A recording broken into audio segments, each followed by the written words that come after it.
By the time the century ended, we had close to 76 million between our oceans. The new nation had become the dream of people all over the world, and millions came in leaps and bounds, with little more than the clothes on their backs and hope in their hearts. And all they asked was for a chance to put their two hands to work in our free marketplace. Europe's poorest became America's middle class. Men willing to work found no limits on their ambitions. And so in our first 2 centuries in this God-given land, men with a dream had converted untold acres of forests and lakes and rivers and plains, mountains and valleys into a land of opportunity. Here is a lady that came to our shores from France in 1886, Miss Liberty. Yea, Mr. Clemens. Well, nice to see you, Frederick. Won't you pull up a thought and join me? I'd be delighted to sit with an old and respected friend. Thank you. This is quite a moment. Samuel Clemens, alias Mark Twain, born 1835, died 1910, meets Frederick Augustus Washington Bailey, who later shortened that to Frederick Douglass to protect his life. Born 1817, died 1895. Let's listen in. Every word you're about to hear is true, mostly in direct quotes from these two gentlemen. Accent on the gentle. Sitting here, I find myself trying to imagine what Huckleberry Finn would have thought about that grand old lady out there in the harbor, or Tom Sawyer, or the girls, Becky and Polly. Oh, my favorite, Big Jim. Sad to say, you know, some of your friends object to the character of Jim and Huckleberry Finn. Of course, I can only regret that they're behaving as stupidly as whites often do. I doubt those who criticize you are aware, as I am, of 2 young men of my color you sent through college. I'm so proud of those boys, too. Well, you should be. One a gifted minister, the other a graduate of Yale Law School. Our country can use more of both. I happen to believe very strongly in the family of mankind. And on that premise, whatever I can do for my fellow man, of any color, is my partial reparation for treatment others may not have accorded him.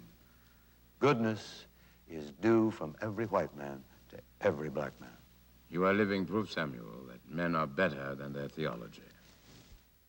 You know, I do believe I saw Miss Liberty up there cock an ear to hear that. It would not be the first time I've spoken to her. I know what you mean. I've told her a few things myself. I have been blessed with liberty, thanks to those who came before me to this land. And I have been blessed with thoughts of liberty, thanks to those who will come after me in this land. Dignity has shaken my hand. And waved at me. I am aware that there are wrongs to be righted. Because of rights that have been wronged. I have known freedom since I was born as a child. And I, since the day I escaped as a slave. I have long been concerned with injustice in our states. And I of the state of our injustice. As the midnight of my day on earth draws near, I ask nothing but the improvement of mankind. Of all mankind. I have never claimed my country to be perfect. Nor have I. There's opportunity for improvement in these not-so-united states. That they may truly be united states. I have no doubt that such improvements will be made, eventually. Hope burns within me. They will be, eventually. I have made every conscious effort to live by the golden rule. Do unto others as you would have them do unto you. She's a mighty lady. I wonder what she thinks about these years. I don't know, but I imagine she prays a lot. Lord God, who has brought millions to our shores, grant that each of them shall find the freedom he sailed for in this land, which honors all who honor it.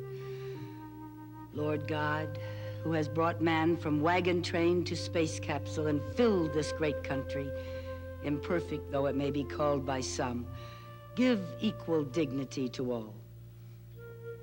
Lord God, remind fiery young hearts that passion works best when tempered with reason, and that nothing was ever built up and torn down at the same time.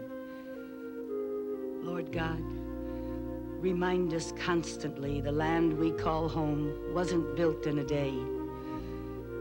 Bear with our failures, forgive us our trespasses. Lord God, the torch I hold high is liberty's nightlight.